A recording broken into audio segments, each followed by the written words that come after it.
You wrote a book called One Up on Wall Street, and I think that's one of the best-selling books ever about Wall Street, if I'm not correct, and you can correct me. And so why then did you write another book? Okay.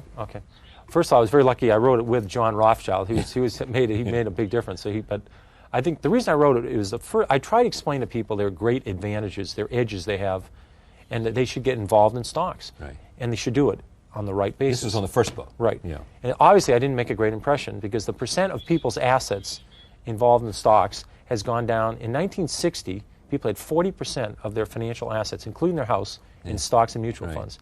In 80, that was down to 25%. It's now down to 17%. And why do you think that is? Well, I think people, in the decade of the 80s was the best decade this century for stocks.